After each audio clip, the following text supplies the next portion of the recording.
En France, en 2018, les 10% des ménages les plus riches détiennent plus de la moitié du patrimoine français.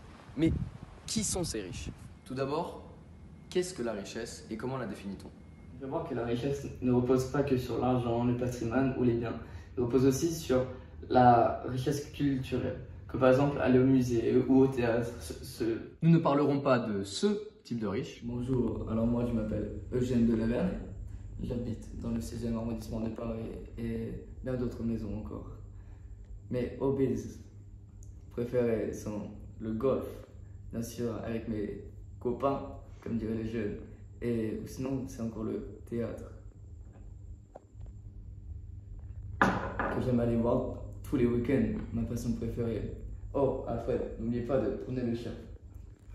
Mais bien des personnes riches, définies par le seuil de richesse. Le seuil de richesse établi par l'Observatoire des inégalités débute à 3 200 € mensuels pour une personne, à peu près approximativement le double du niveau de vie médian fixé par l'INSEE.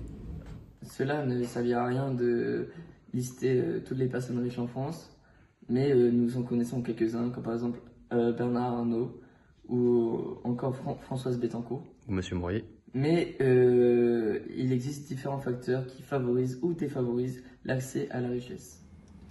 Il existe des facteurs individuels qui agissent dans la richesse. D'une part, on a le genre qui, par exemple, si on voit les femmes, ils ont un niveau de vie 20% inférieur à celui des hommes. Ensuite, on a la position dans le cycle de vie. En effet, les actifs ont un niveau de vie inférieur à celui des retraités. Et enfin, on a la composition des ménages, qui est la structure de la famille. Par exemple, une famille monoparentale a un taux de pauvreté de 60%. Il existe aussi des facteurs sociaux qui influent sur le niveau de richesse. Tout d'abord, le lieu de résidence. En effet, les personnes qui vivent en ville gagnent plus que les personnes qui vivent en campagne.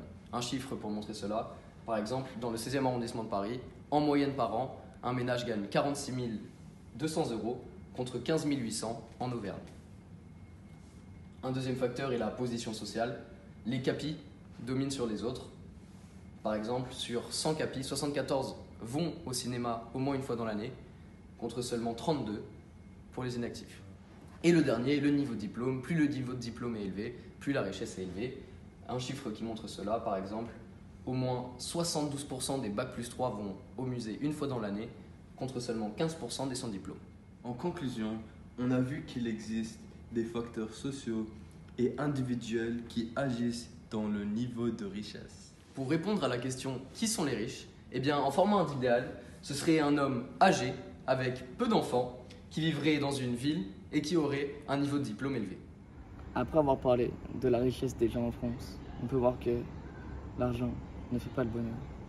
Sur ce, je vous dis au revoir et bonne continuation.